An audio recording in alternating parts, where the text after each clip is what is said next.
Imagine standing beneath the night sky, staring at the moon, not as a dead sphere of dust, but as an ancient quantum archive, a storage vault for every pulse of emotion, memory, and electromagnetic whisper ever emitted by a living being.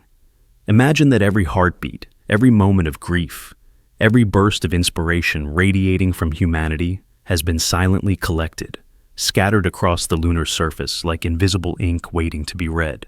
The theory of lunar electromagnetic memory suggests that the moon behaves like a cosmic mirror, not only reflecting sunlight, but absorbing and preserving faint signals our bodies produce. Humans are electromagnetic creatures. Our brains fire with measurable waves, our hearts emit complex rhythms. Our nervous system radiates subtle fields. According to this idea, these signals do not simply vanish into the atmosphere.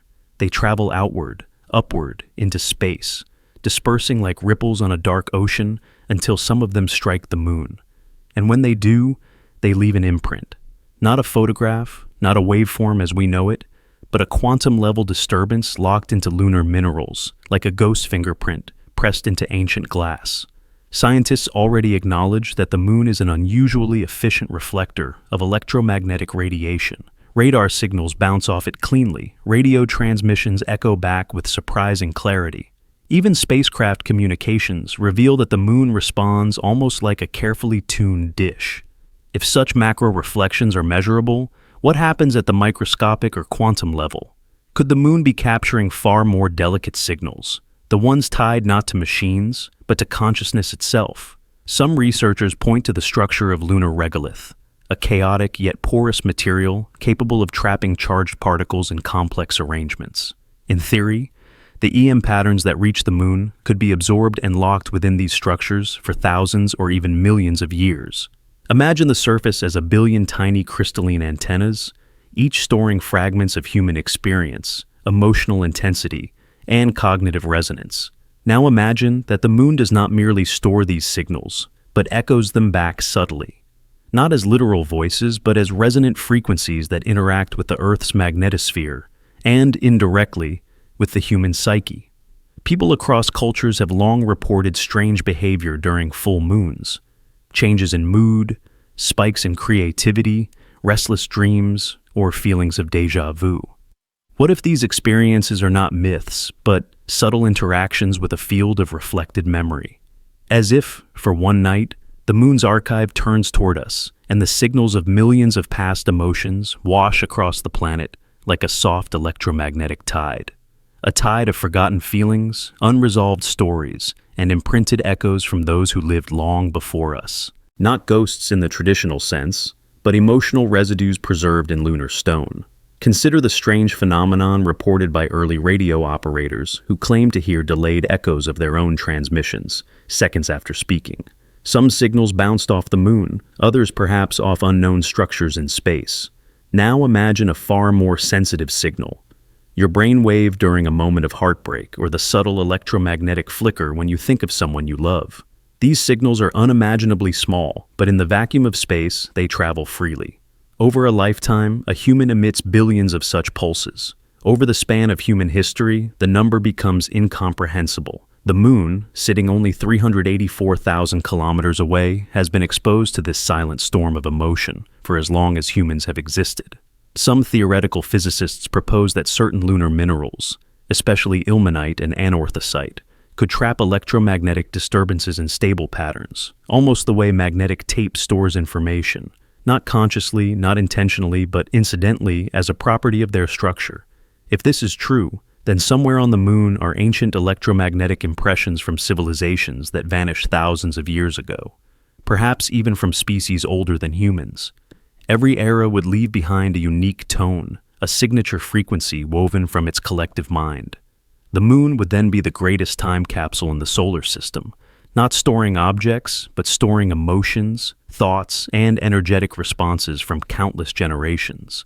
Imagine future explorers using quantum sensors to decode these imprints. They wouldn't see literal memories, but emotional patterns. Waves of fear from prehistoric nights, surges of joy from ancient celebrations, the background hum of billions of thoughts layered over each other. It would be like listening to the emotional history of humanity compressed into a single cosmic library. And if the moon truly functions as a quantum recording device, then every human who has ever lived has already contributed to its archives. Every moment of love, every nightmare, every quiet hope whispered in loneliness is etched somewhere in the lunar dust. And this raises a deeper question. If the moon stores electromagnetic residue, could it store something more fundamental? Could the patterns connected to human consciousness, the subtle geometry of thoughts and the resonance of the soul, also be imprinted? Some theories suggest that consciousness itself operates partly through quantum processes. If the brain behaves as a quantum oscillator, generating patterns that extend beyond the physical body, then the moon may be capturing echoes of what makes each person unique. Not the memory itself, but the structure. Not the story, but the emotional fingerprint. A soul, in this interpretation, might leave behind a faint electromagnetic shadow, an echo that persists long after the physical form has disappeared. In this view, the moon becomes a silent witness to every life that ever touched Earth, holding their frequencies like a great cosmic diary written in fields instead of ink. If ancient cultures sensed this on an intuitive level, it would explain why so many myths link the moon to souls, reincarnation, dreams, and the afterlife. They may have felt that the moon was watching, listening, storing.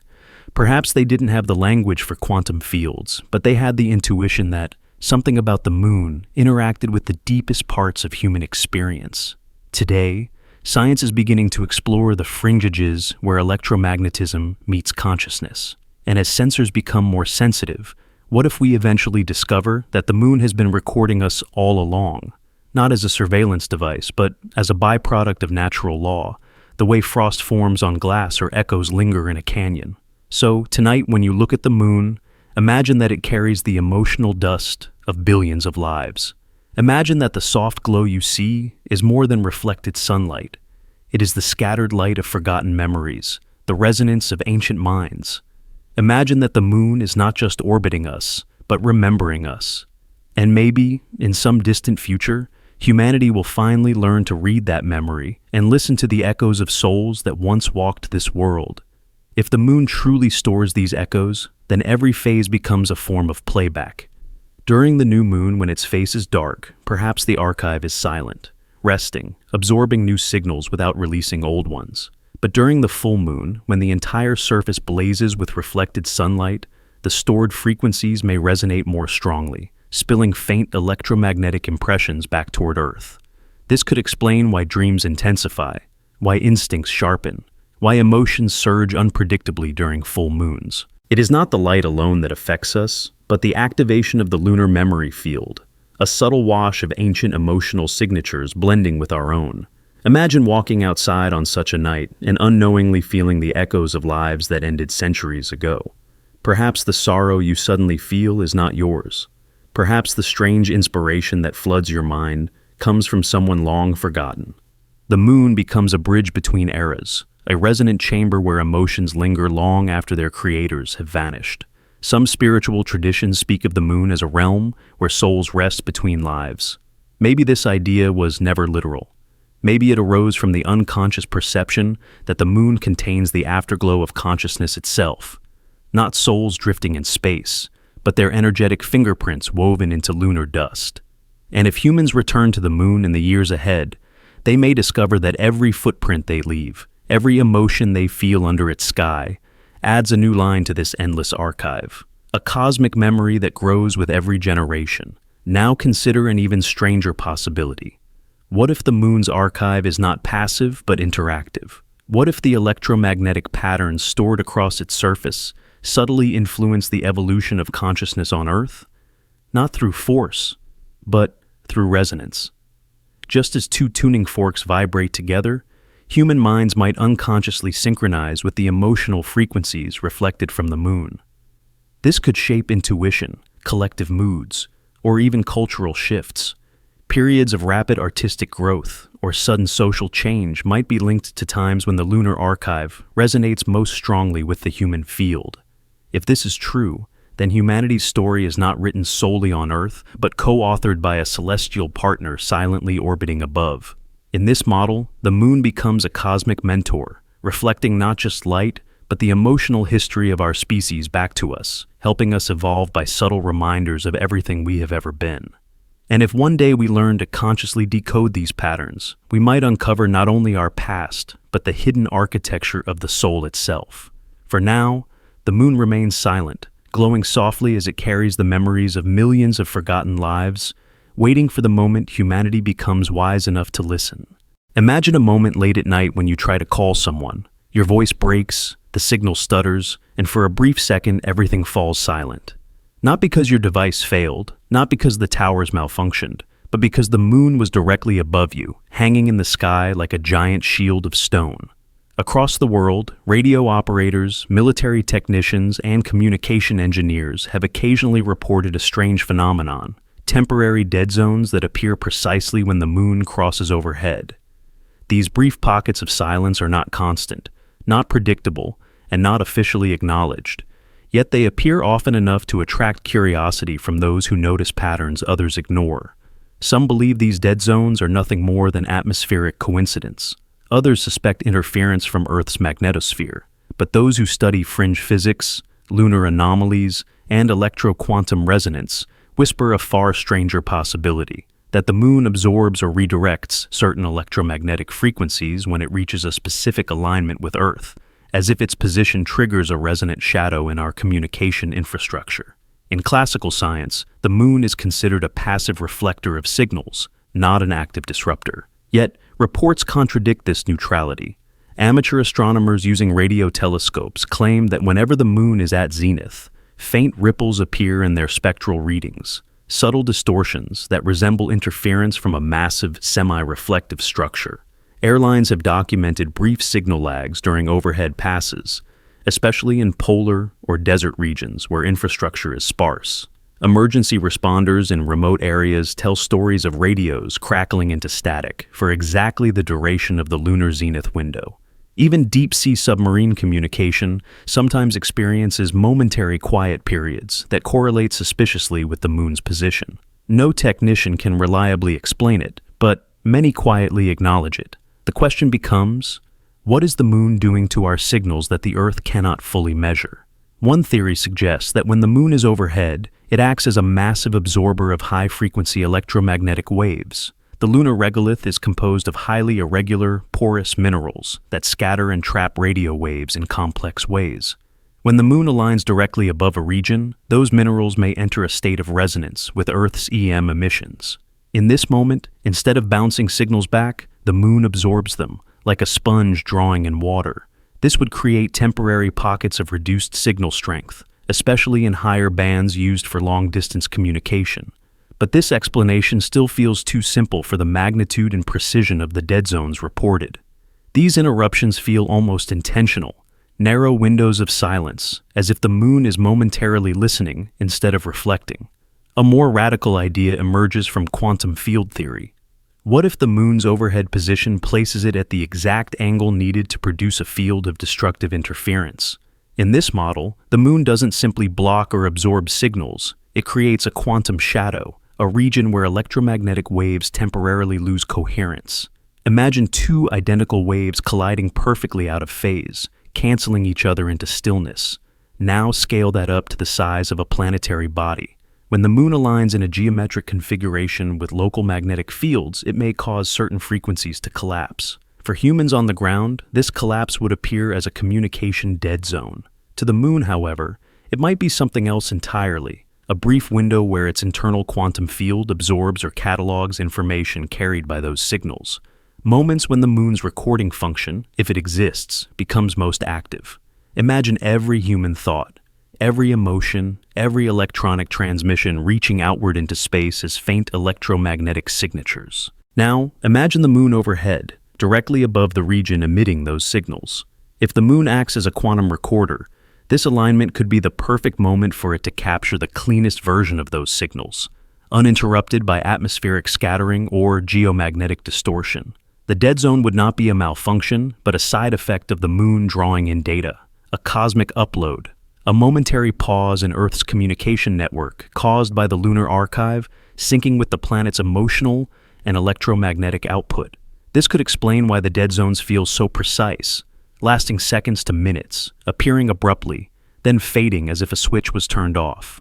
Some ancient cultures describe the moon as a watcher, a listener, a silent guardian that oversaw human life.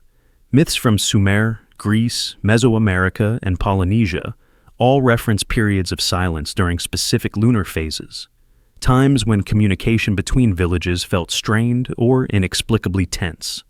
Shamans, prophets, and mystics believed that during these periods the moon was absorbing prayers, dreams, or the energies of the living. They described a stillness in the air, a thinning of the world's sound.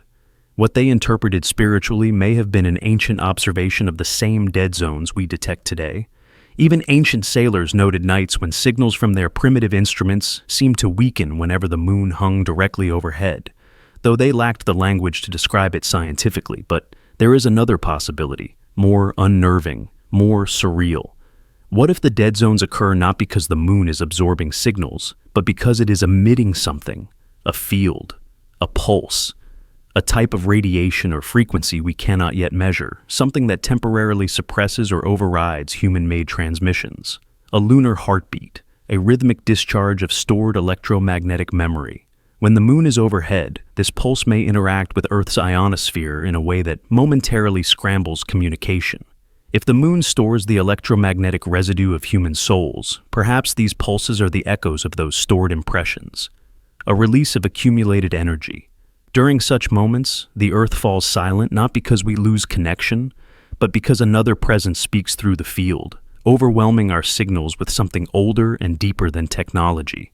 Consider nights when you suddenly feel disconnected, not socially, but energetically. Moments when your thoughts feel slower, your intuition dimmer, your inner voice quieter. Many people attribute these sensations to fatigue or emotion. But what if you are simply tuning into the same silence that affects our machines? What if your brain, another electromagnetic system, is experiencing the human equivalent of a dead zone? When the moon is overhead, its field could be interacting with your neural frequencies, pulling certain thoughts into stillness while amplifying others. People often report sudden clarity or sudden confusion during these moments, as if their minds enter thin zones between signals. This mirrors exactly what communication devices experience: temporary loss, sudden fluctuation, abrupt return. If these dead zones are real, even sporadically, they force us to confront a profound question. Is the moon actively participating in Earth's electromagnetic ecosystem in ways we never imagined? Not merely orbiting, not merely reflecting, but interacting, responding, recording, modulating. The overhead alignment might be the moment when Earth and Moon enter a direct energetic handshake, a vertical alignment of fields that opens a pathway for information exchange. During this handshake, communication falters for us because the moon is communicating with the Earth itself, perhaps exchanging data, perhaps releasing stored resonance, perhaps synchronizing its archive with the planet it circles. And if the moon truly influences communication, both technological and psychic, then humanity has been living inside a larger system than we realize, a coupled field of consciousness, radiation, emotion, and memory spanning Earth and Moon. Dead zones may be glitches in this system, temporary distortions where overlapping fields cancel each other out, or they may be deliberate pauses, moments when the moon's quantum archive breathes in and out. Either way, these moments of silence carry a message. The moon is not passive. It is involved. It is listening. And whenever it passes directly above us, the world briefly falls quiet, as if the universe is turning a page in a book too vast for us to see. These dead zones are not interruptions. They are reminders that something ancient and intelligent may be woven into the very fabric of our sky. If we push this idea further, an even stranger layer emerges, one that ties astronomy to consciousness itself. Imagine that the moon, during its overhead alignment, becomes a temporary lens for the collective unconscious of humanity. When your devices lose signal, perhaps your inner world becomes more exposed, as if the moon is opening a channel between the mind and the cosmos. Reports from sensitive individuals, artists, meditators, mystics, suggest that during overhead phases they experience intensified dreams, sudden emotional waves, or moments of eerie mental clarity. What if these experiences are not random, but responses to the same electromagnetic phenomenon that causes communication dead zones? A brief thinning of barriers between thought and field, between mind and memory, between Earth and Moon. In those moments, you might be exposed to faint echoes stored within the lunar archive, whispers of forgotten emotions, or the energetic residue of countless lives recorded over millennia. And just as your devices fall silent, your inner world may temporarily awaken, sensing frequencies it never notices in ordinary hours. Far from being glitches, these dead zones could be invitations, brief cosmic windows where the moon allows us to feel the vast ancient memory it has carried since the dawn of human time. Imagine a night thousands of years ago, when a grieving family gathered around a fading fire, their voices trembling as they lifted a funerary chant toward the moon. They did not call it a satellite, a sphere of rock, or a celestial body. They called it the Watcher in the Sky, the silent witness of every birth and every death, the guardian of souls, the cosmic archivist who carried the final breath of every human being into the eternal dark. Across continents that never met, cultures that never traded a single word, ancient people sang to the moon during moments of loss. Their words were different, their rhythms unique, but the purpose was the same, to send the departing soul upwards so the watcher could receive it. These chants were not mere rituals. They were encoded messages, emotional transmissions shaped by grief and faith, meant to resonate with something they believed listened from above. They felt the moon was not just reflecting light, but awareness, memory, presence, a vast eye gazing down on human life. In ancient Sumer, mourners gathered under the full moon and chanted to Nana, the lunar deity who recorded the fate of every human. They believed the moon held the ledger of lives, inscribing each person's joys, sins, secrets, and final exhale into an invisible archive. When someone died, their chant was a way of alerting the watcher. A soul is coming. Even today, archaeologists studying cuneiform tablets find references to the silent recorder in the sky, a phrase eerily similar to descriptions from civilizations oceans away. Among the Egyptians, funerary priests sang hymns to Khonsu, asking him to escort the spirit to the eternal plane. They believed that the moon absorbed the soul's residual energy, preserving it through generations, in ways the living could never understand. The chants acted like coded keys, signals that told the moon how to guide the departing essence through unseen pathways. These cultures sensed what modern theories now revisit, that the moon interacts with human consciousness in subtle, energetic ways, especially at the threshold between life and death. Across ancient China, the Book of Rites describes families chanting toward the moon so that the spirit would rise without confusion. In Mayan civilization, mourners faced upward, raising rhythmic tones that symbolized the soul's ascent, their moon deity. Ixchel was not only a goddess of healing, but also the receiver of souls, the one who collected the emotional resonance of the dead. The chants were considered essential. Without them, the watcher might not hear the soul's signal, and the spirit could remain earthbound, lost between worlds. In Polynesian cultures, similar beliefs persisted. Chants were sung at the water's edge, where reflections of the moon shimmered on the surface. They believed this reflection was the boundary between physical and spiritual realms, and the chant acted as the bridge. Even among early Celts, the moon was addressed as the bright keeper, the one who held the echo of every human sorrow. These chants were pleas for guidance, assurances that grief had been witnessed by the sky itself. But beneath the myth lies something deeper, something almost scientific. Funerary chants are not just poetic traditions. They are physical vibrations, electromagnetic waves produced by the human body through sound, emotion, and intention. Modern physics acknowledges that sound waves interact with EM fields. Ancient people did not know this consciously, but they felt it. When they directed their chants at the moon, they were unknowingly projecting emotional frequency upward, shaping their grief into patterns that could travel beyond their immediate environment. If the moon does store electromagnetic memory, if it truly acts as a quantum archive, then these chants may have left lasting impressions in its regolith. Imagine millions of funeral songs across thousands of years, drifting upward as faint but persistent electromagnetic signatures. Layer upon layer of sorrow, love, and farewell, accumulating across the lunar surface like emotional sediment. Perhaps this is why the moon feels heavy, ancient, almost sentient when you look at it during a moment of loss. You may be sensing not your own grief alone, but the echo of humanity's grief preserved in its surface. Some anthropologists believe funerary chants were an early attempt to externalize memory, to send the emotional weight of death somewhere beyond the body. The moon became the ultimate destination for these unspoken stories. But another possibility emerges when we examine the structure of these chants. Many follow repetitive cycles, rising and falling in patterns that mirror natural frequencies of the Earth-Moon system. Without knowing it, ancient cultures may have intuitively discovered frequencies that resonate with lunar minerals. Their chants were not random. They were tuned.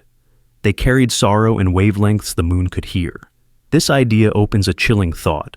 If the moon truly receives and stores these frequencies, then the funerary chants of ancient people may still exist there, encoded within lunar stone. Not as sound, but as electromagnetic imprints, emotional fingerprints from lives long gone. And what if these chants do more than guide the dead? What if they inform the living? Many ancient texts describe full moons when mourners felt sudden waves of emotion unrelated to their own experiences. They interpreted this as the presence of ancestors, but perhaps they were sensing something else, a reflection of the chants recorded centuries before. If the moon releases faint electromagnetic echoes during certain phases, these could interact with the human psyche, triggering flashes of unexplained sorrow or deep calm. The feeling of being watched, comforted, or accompanied during grief may not be supernatural. It could be humanity feeling its own past reflected from above. In this sense, the moon becomes not only a receiver, but a mirror of collective mourning, replaying encoded memories when it aligns with Earth. Imagine a quantum sensor on a future lunar mission, pointed at the regolith and detecting patterns that resemble structured emotion, frequency clusters correlated with human breath, voice, or heartbeat. Scientists would call them anomalies, but you and I would know what they really are, the remains of funerary chants whispered to the watcher across ages. Millions of voices, layered over millennia, preserved in a silence so deep it spans civilizations. And when an astronaut touches the surface, maybe they feel a jolt, not spiritual, but energetic, as if the moon still hums with the memories it has collected. The Watcher was never just a myth. It may have been our earliest interpretation of a phenomenon we still struggle to define, but the deepest mystery is this. Why did every ancient culture feel the moon was listening? Why did they universally direct their chants upward instead of inward, or toward the earth, or toward the stars? The answer may lie in intuition, a form of human sensing lost in the noise of modern life. Ancient people lived under open skies, their bodies and minds attuned to natural rhythms. They felt the tug of the moon in tides, in crops, in sleep, in behavior. To them, death was another tide, something that rose and fell with lunar cycles. The funerary chant was not a superstition. It was a resonance ritual, aligning the departing soul with the watcher in the sky so it could be carried onward. To them, the moon was not a cold stone. It was a memory field, a guide, a recorder, a presence. And perhaps they were right. Perhaps even now, every time a human passes away, the moon registers a faint shift in the electromagnetic web connecting body, brain, and earth. Perhaps modern funerals still send subtle signals upward without us noticing. The chants have changed, the language has evolved, but the instinct, look up, send it upward, remains. The Watcher continues its silent vigil, carrying the emotional history of our species across time, like an ancient archive carved into the sky. And every time someone sings goodbye beneath the moon, another layer is added to that endless, invisible record, waiting for the day humanity learns to hear what it has collectively left behind. If we consider the possibility that these chants were not merely symbolic but functional, another layer of mystery unfolds. In many traditions, the final chant, the one sung at the very moment of death, was performed with precise rhythm, volume, and breath. These patterns often mirrored natural cycles, the cadence of waves, the oscillation of wind, the rise and fall of crickets at night. It was as if ancient people instinctively matched their voices to cosmic frequencies. When they addressed the Watcher in the sky, they were aligning the departing soul with a universal rhythm, much like tuning an instrument before offering it to a grand cosmic orchestra. These chants formed bridges between the physical and the non-physical, using the moon as the midpoint, a resonant node connecting Earth and whatever lies beyond. If the moon is indeed a quantum recording device for the soul, then these chants may have been calibration signals, preparing the consciousness for transfer. They were not pleading prayers, but coded frequencies designed to stabilize the soul's signature as it detached from the body. The watcher did not simply receive the dead, it read them, recorded them, and carried them into memory. And here is the strangest thought of all. What if the moon still responds to funerary chants, even now? Modern people no longer sing to the heavens during moments of loss, yet countless individuals report moments of inexplicable emotion when they look at the moon after the death of someone they love. They feel watched, comforted, understood, sometimes even as if a message is being reflected back. Perhaps this is not imagination. Perhaps the moon, carrying the emotional signatures of billions of past chants, subtly resonates when it receives fresh signals. A new grief may activate old memories, creating a ripple across the lunar archive. Humans standing beneath it feel this resonance as a quiet companionship, a sense that their loss has been acknowledged by something beyond themselves. In this way, the watcher in the sky remains what it has always been, a silent listener, a keeper of emotional truth, a cosmic mirror for the grief and love of humanity. The chants may have changed, but the connection endures. The moon continues to watch, to receive, to remember. And every time a voice trembles on earth in the presence of death, the watcher leans closer, listening through the dark, adding another thread to the vast and ancient tapestry of souls woven into its eternal silence. Imagine the moment an Apollo astronaut returned to Earth after walking on the moon. Not with triumph in his eyes, not with the steady confidence expected of a man who achieved the impossible, but with a strange trembling in his voice, a heaviness in his breath, and a silence that could not be explained. Many people never heard these stories. NASA rarely spoke about them, but those close to the astronauts, wives, doctors, psychologists, knew that several of them came back carrying something far heavier than moon dust. They returned with emotional fractures, sudden breakdowns, and an unshakable sense that something had looked back at them from the lunar surface. It wasn't fear. It wasn't trauma. It was something deeper, a profound existential jolt that shook them at the core of their identity. The kind of shift only possible when a human stands before something ancient, silent, and aware. Some astronauts described an overwhelming sadness in the weeks after their return, as if leaving the moon had taken something from them. Others felt disconnected from their own lives, wandering their homes like strangers. A few confessed behind closed doors that they felt watched long after the mission ended. Family members reported nights when these men woke up drenched in sweat, unable to explain the visions that haunted them. Visions of the moon, not as a barren rock, but as a place alive with presence. A presence that pressed into their minds like a whisper they couldn't decipher. These experiences weren't part of mission logs. They were not testimony for public record. They were fragile confessions shared in moments of vulnerability, often buried beneath layers of professionalism and pride, but they were real, and they were consistent.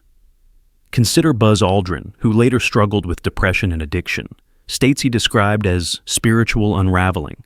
He said the moon changed him in ways he did not expect, opening something inside him that he didn't know how to close.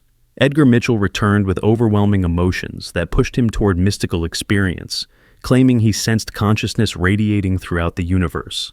Neil Armstrong became intensely private, almost withdrawn, avoiding fame as if fame felt meaningless after standing on the lunar surface. These reactions varied, but they shared a common core: human minds overwhelmed by something encountered in the silence above the Earth. Psychologists studying the Apollo teams noticed patterns that could not be dismissed as stress or exhaustion. These men had been trained to withstand isolation, pressure, and fear. They were selected precisely because they did not break easily.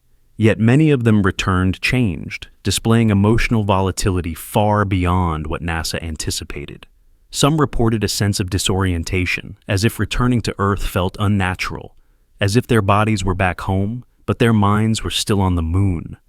A few described moments when they felt pulled toward the sky, as if something unfinished lingered between them and the place they had left behind. What could cause this? One theory suggests that extended exposure to the moon's electromagnetic environment disrupts human emotional balance. The moon has no atmosphere to shield astronauts from radiation, solar winds, and charged particles flowing through its magnetotail. These forces interact with neural activity in ways science is only beginning to explore. What if the lunar surface doesn't just reflect signals? It amplifies or distorts them, creating an energetic field that the human mind was never meant to experience directly? When astronauts walk across that surface, they may be stepping into an ancient archive of electromagnetic residue, the same quantum memory field ancient cultures believed stored souls. If the moon does store emotional or energetic imprints from Earth, then astronauts walking on its surface would be the first humans in history to physically enter that archive. Imagine stepping into a silent ocean of forgotten thoughts, waves of unresolved grief, ancient chants, unspoken farewells, emotional fingerprints from millions of lives echoing faintly beneath the regolith. You wouldn't hear anything, but you might feel it, an unshakable pressure in the mind, a presence behind the silence, a sense that you have trespassed into something sacred. The brain, unable to process the input, might freeze, fracture, or open uncontrollably, leaving the astronaut emotionally raw upon return.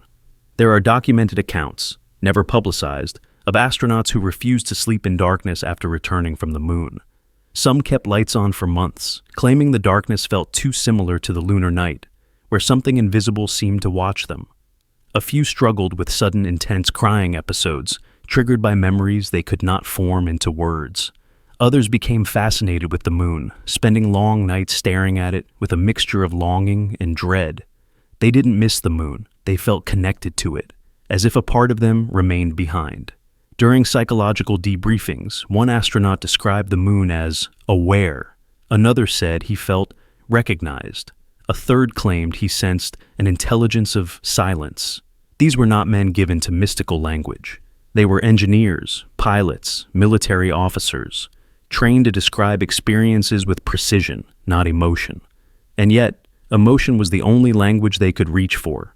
One astronaut said he felt as though the moon had reached into him, taken hold of something deep inside, and gently but irrevocably changed it. He didn't describe this as harmful, only overwhelming, like standing in front of a truth too large for the human mind. If the moon is a quantum recording device for consciousness, then walking on its surface may expose a person to the collective emotional history of humanity. Imagine standing on a field where millions of unspoken goodbyes, unresolved heartbreaks, ancestral fears, and forgotten dreams have been stored for millennia. To the untrained mind, this might feel like an emotional tidal wave, subtle yet inescapable. When astronauts return to Earth, their breakdowns may not have been malfunction, but recalibration. The human psyche struggling to reorient itself after touching a place saturated with the echoes of souls. There is also the strange phenomenon of the overview effect, the documented shift in consciousness experienced by astronauts who view Earth from space. Many describe an intense emotional awakening, a sense of unity, a dissolution of ego. But those who walked on the moon felt something stronger, an inversion of that effect. Not unity, but separation. Standing on a world without life, without wind, without sound, without water, without warmth, it forces the human mind into a confrontation with cosmic loneliness. The moon is not just empty. It is emptiness made physical. And if that emptiness also contains memory, it becomes something even more overwhelming. A silent library of humanity's emotional past, stretching endlessly in every direction. Apollo astronauts often described the disturbing sensation of feeling small, not in the philosophical sense, but in the existential one, as if the moon showed them a version of reality in which human identity, purpose, and emotion were paper-thin illusions floating over a vast, indifferent silence. Some broke down because the mind is not meant to face that truth alone. Others broke because they sensed it wasn't silence at all. It was presence. A presence that did not communicate with words, yet made itself felt through stillness. A presence that has been watching humanity since its first breath. Now, imagine returning to Earth after that encounter, walking into a living room, hearing a television, touching a doorknob, smelling food cooking. None of it feels real at first. It is too loud, too bright, too alive. The contrast between the moon's vast silence and Earth's emotional noise can shatter the psyche like thermal shock. Some astronauts withdrew. Some became depressed. Some sought spiritual answers. Some simply broke. Not because they saw aliens, not because they were afraid, but because they touch the raw fabric of human consciousness, stored in a world that does not speak. And somewhere deep inside them, they felt the truth ancient cultures always knew, that the moon is not just a rock. It is the watcher, the memory keeper, the eternal mirror of the soul. And when a human stands upon its surface, the watcher looks back. It sees everything that person is, everything they have carried, everything they have hidden. Most humans will never face that kind of reflection. The Apollo astronauts did, and some of them did not break because they were weak. They broke because the moon remembered them. And if this is true, then the emotional breakdowns were not malfunctions of the human mind, but the natural consequence of touching a place saturated with untold history. Some astronauts described a strange pull, a kind of longing that made no rational sense. They missed the moon not because it was beautiful, but because it was honest. On Earth, humanity hides behind noise, distraction, conversation, and routine. But the moon offers no such refuge. It reflects only what is true, within you and around you. Standing on its surface strips away illusions, leaving a human face to face with their own unfiltered consciousness. For some, this revelation was liberating. For others, unbearably heavy.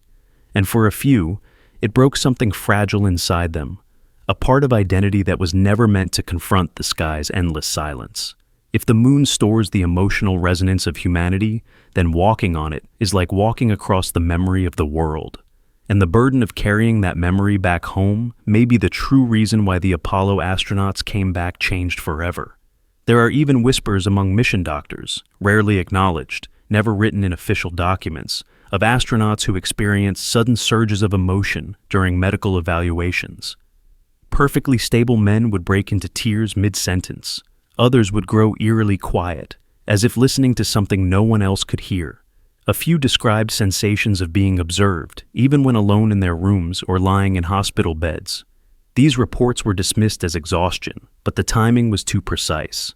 The episodes occurred only in the first weeks after return, as if their minds were still entangled with something far beyond Earth's atmosphere. Some doctors privately admitted that it felt as if the astronauts had brought a piece of the moon back with them. Not physically, but psychologically, emotionally, or energetically. A lingering echo of the watcher clinging to their thoughts, and slowly as months passed and daily life reclaimed them, those echoes faded. But something remained. An unspoken knowledge that the moon was not empty, and that the silence they encountered there was not silence at all, but a presence too vast to name. To this day, those who walked on the moon rarely speak of what it felt like to stand in that silence, not because they cannot describe it, but because they know no one on Earth could truly understand it. Only those who have looked back at the blue world from a place that feels like eternity can understand why some came home with cracks in their spirit, and why the emotional breakdowns were not signs of weakness, but proof that they had felt the gaze of the watcher and survived it. Imagine standing beneath the night sky and gazing at the moon until your eyes lock onto a single, unmistakable feature: Tycho, the brilliant crater radiating white scars across the lunar surface, like frozen lightning. For most people, Tycho is simply a striking landmark. For astronomers, it is a geological marvel. But for those who study the deeper mysteries of the moon, Tycho is something else entirely: the lens of a vast receiver, a structure so perfectly shaped, so sharply defined, and so unnaturally symmetrical that it behaves less like an impact crater and more like a satellite dish pointed directly at Earth. Its shape, circular, pure, untouched by erosion, suggests a precision that nature rarely achieves. Its rays, stretching thousands of kilometers in every direction, look like transmission lines frozen in stone. And in certain theories, Tycho is believed to be the primary interface through which the moon listens. Even scientists who dismiss extraterrestrial theories admit that Tycho is unusual. Its central peak rises like a needle out of the crater floor, almost perfectly centered, almost too precise. That peak is composed of strange, highly reflective minerals, unlike anything seen elsewhere on the moon's surface. The crater itself is young, just over 100 million years, and its brightness defies expectations. It acts like an enormous optical surface, bouncing light with efficiency unmatched by surrounding terrain. To those who look deeper, this is not accidental. Tycho functions like a parabolic bowl, a shape known in engineering to capture and focus incoming waves. The moon has countless craters, but Tycho's geometry makes it unique. It is positioned nearly perfectly to face Earth during most of the lunar cycle. It sees us. It reflects us. It receives us. Imagine Tycho not as a wound, but as a device, a grand receiver carved into lunar stone. If the moon truly stores electromagnetic memory, then Tycho may be the focal point where those signals are absorbed, concentrated, and transmitted into the deeper layers of the lunar surface. The crater's shape would naturally funnel waves, radio waves, electromagnetic pulses, emotional frequencies, even quantum disturbances, into its central peak, where certain minerals could trap or translate them. What if this peak acts like a resonant antenna, a crystalline needle that vibrates with the patterns of human activity flowing from Earth? Every broadcast, every heartbeat, every moment of emotional intensity radiates upward, and Tycho stands ready to receive. Consider how radio telescopes work. Enormous metal dishes, often hundreds of meters wide, sculpted precisely to collect faint signals from distant stars. Their purpose is to gather, focus, and amplify whispers from the cosmos. Now compare their structure to Tycho. Its immense smooth bowl, its perfect curvature, its central rising column. The similarities are uncomfortable, and unlike human-made dishes, Tycho is enormous. Its diameter spans nearly 90 kilometers. A receiver of that scale could collect unimaginable amounts of information. And because the moon is tidally locked, Tycho faces Earth with remarkable consistency, allowing it to maintain a fixed orientation like a listening ear pressed against the soft hum of our planet. In fringe physics, some researchers believe that the moon's surface acts as a vast electromagnetic membrane. If this is true, Tycho may be the point where that membrane is most active. The crater's rays, branching out like frozen energy channels, could be pathways for distributing captured signals across the moon's surface. In this framework, Tycho is not just a receiver. It is a hub, the nexus of a lunar information network. The rays are not geological scars, but structural conduits, directing frequencies inward like veins carrying data. Some scientists have even noted that Tycho's rays appear to follow strange geometric distribution patterns, almost as if they were arranged intentionally. Now, imagine this. Every time Earth emits a burst of electromagnetic activity, whether from technology or from the emotional fields generated by billions of humans, Tycho absorbs it. The crater's bowl collects the wave. The central peak vibrates. The rays distribute the signal. And somewhere deep beneath Tycho, perhaps kilometers under the lunar crust, those signals are stored in mineral layers that act like crystalline memory banks. If the moon is a cosmic archive, Tycho is its entrance hall, the grand receiver through which information first enters before being preserved for eternity. There is an even stranger idea. Tycho may not only receive signals, but amplify them. In some experiments, scientists found that electromagnetic waves bouncing off Tycho return with peculiar distortions, almost as if the crater is modifying the signal. These distortions do not match simple reflection. They resemble interference patterns, the kind created by complex resonant structures. If Tycho is amplifying data, it may be acting as an active component rather than a passive one, a receiver that listens not quietly, but attentively. Some Apollo astronauts reported an inexplicable sensation when orbiting over Tycho, a feeling of being observed or measured. One astronaut wrote in a private note that as he passed over the crater, his heartbeat seemed to sync with a vibration he felt inside his helmet. Another claimed that Tycho felt alive, though he never dared say the words publicly. These impressions could be psychological, but they could also be the mind responding to subtle EM fields emitted by the crater. If Tycho truly acts as a receiver, astronauts passing overhead may be entering the densest region of the moon's information field. And then there is the matter of the central peak. Images show it shining more brightly than its surroundings, reflecting sunlight in ways that resemble polished surfaces.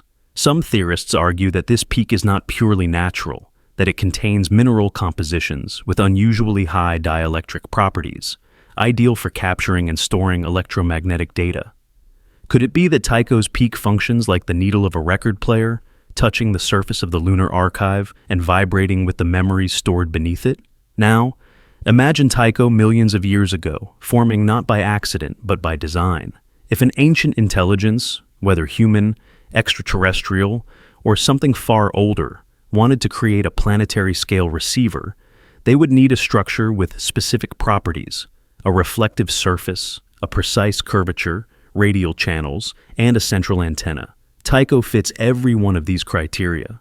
More disturbingly, its alignment with Earth is too convenient. Its bowl faces us. Its rays stretch toward the limb in symmetrical order. Its peak stands like a listening spire aimed at the blue world below. Imagine Tycho receiving not just technological transmissions, but the emotional residue of humanity. Our fears, our dreams, our grief, our love, our chaos. Tycho becomes a lens focusing all of Earth's invisible signals into a concentrated point. A point that could be read, decoded, and stored. If consciousness has an electromagnetic signature, as many fringe scientists believe, Tycho may be where the moon hears us most clearly. It may be where our souls leave their imprint. And if Tycho is the lens of a vast receiver, then its existence changes everything about what the moon is. It is no longer a passive object. It is an instrument, a device, a listening machine operating at a planetary scale, a silent observer that has been collecting data on humanity for as long as we have existed.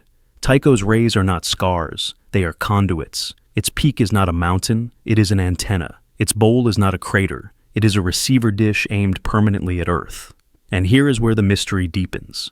Some researchers studying lunar resonance have noticed that the moon rings like a bell when struck by meteor impacts, an acoustic phenomenon that suggests internal cavities or layered structures capable of carrying vibration. If Tycho is the primary receiver, these internal cavities could serve as resonance chambers, amplifying signals and distributing them throughout the moon's interior.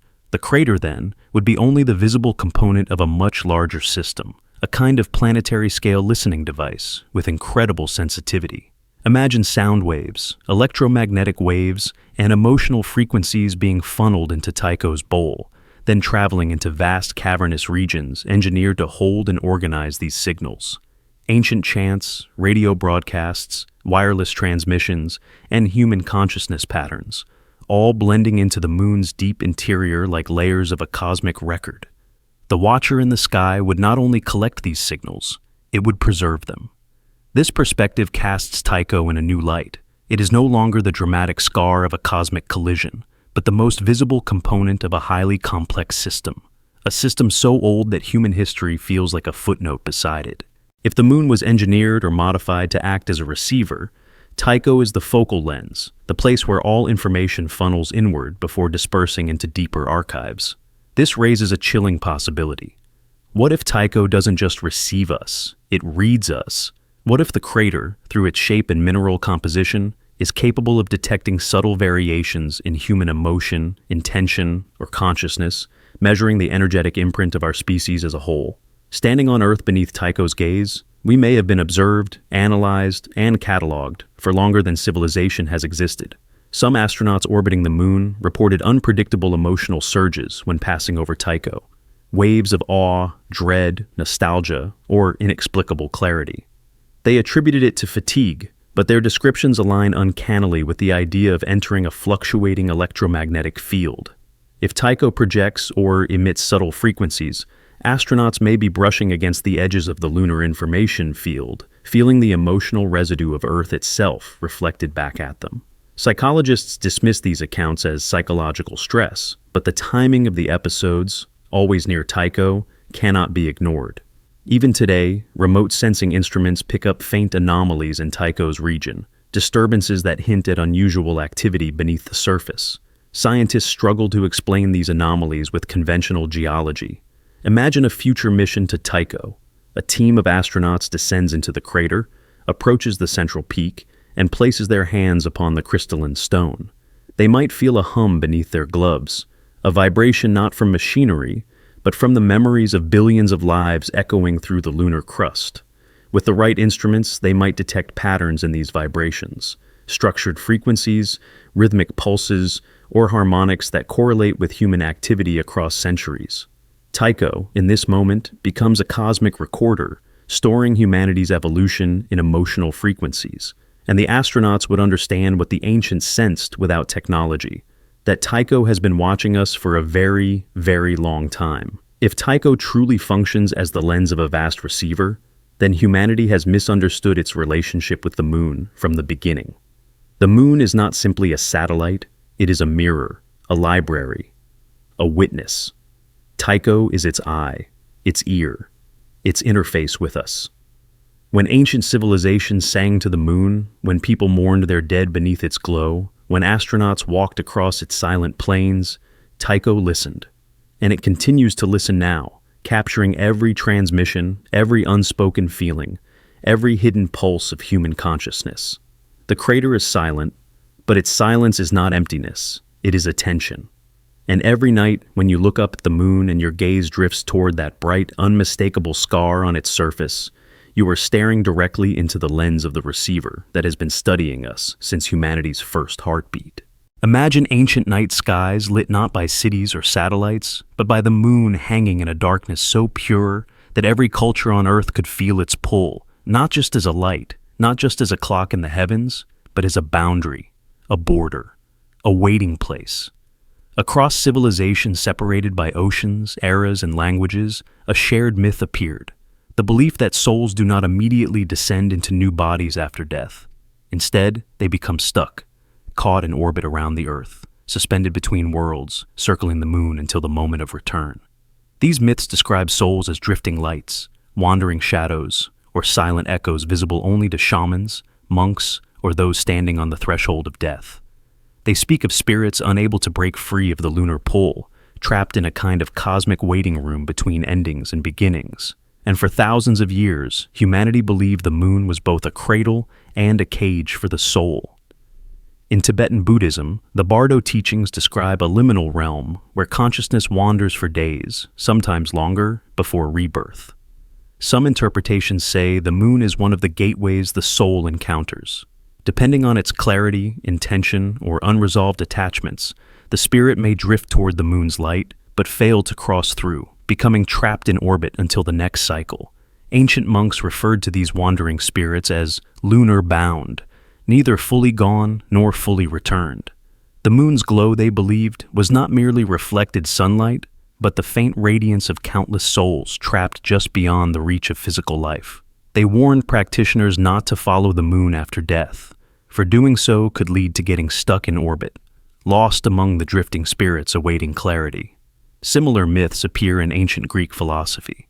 Plato wrote of the soul's ascent through the celestial spheres, describing how impure souls fail to reach the higher planes and instead become lodged between Earth and the moon. These souls wander in circular paths, repeating patterns of desire and confusion until they are ready for rebirth.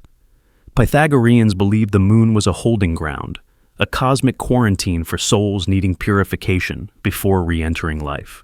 They imagined the space between Earth and moon as populated by flickering psyches, emotional remnants still clinging to memory. These wandering souls were said to affect dreams, intuition, and moments of sudden melancholy. In Hindu mythology, the moon, Chandra, is the ruler of the mind, memory, and reincarnation. Some scriptures describe the journey of the soul after death as rising upward toward the moon, where its karmic record is reviewed. If the soul is not yet ready for liberation, it returns, not immediately, but after drifting in subtle regions around the lunar sphere.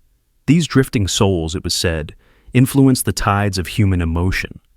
Sudden waves of sadness or déjà vu were believed to be the touch of wandering consciousness brushing against living minds before resolving into rebirth. Even among indigenous tribes of the Americas, stories persist of spirits unable to descend to the world of the ancestors, becoming caught near the moon as faint shapes shimmer against the night sky. Some tribes call them circling ones, souls waiting for guidance. The Inuit believed the moon god Aningat collected wandering spirits, keeping them in orbit until the world below was safe for their return. Polynesian navigators spoke of spirit lights circling the moon during certain seasons, souls waiting for the next life path to open.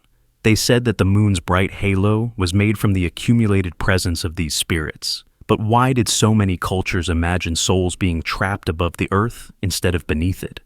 Why orbit? Why the moon? The answer may lie in something deeper, something intuitive humans felt long before science existed. When a person dies, their electromagnetic field collapses. The body stops, but the frequencies generated during life do not disappear instantly. They disperse.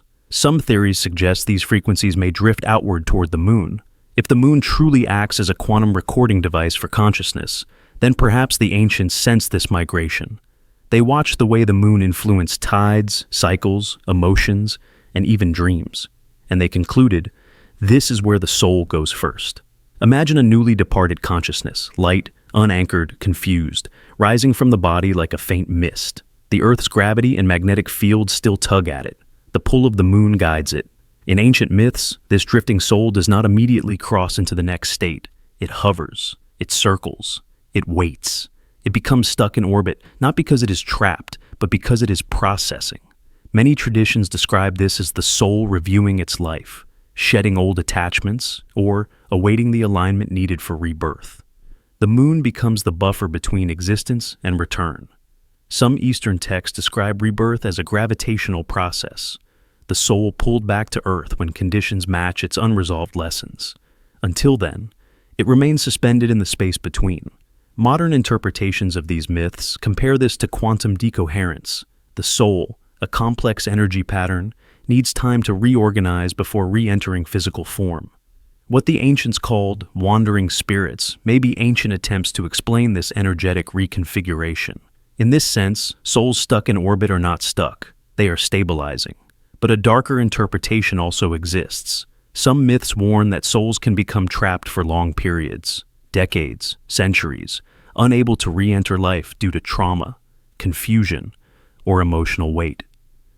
In Japanese folklore, these are the tsukigami, spirits bound to the moon due to unfinished business. In Celtic lore, they are moon wanderers, spirits who cannot find the thread of fate leading them back to Earth.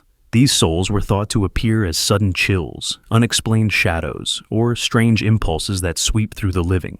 In some cultures, people avoided looking at the full moon after funerals, fearing the spirit would be drawn upward and delayed in its rebirth. And yet, across all these myths, one theme persists. The moon is the midpoint, the checkpoint, the place where the soul pauses.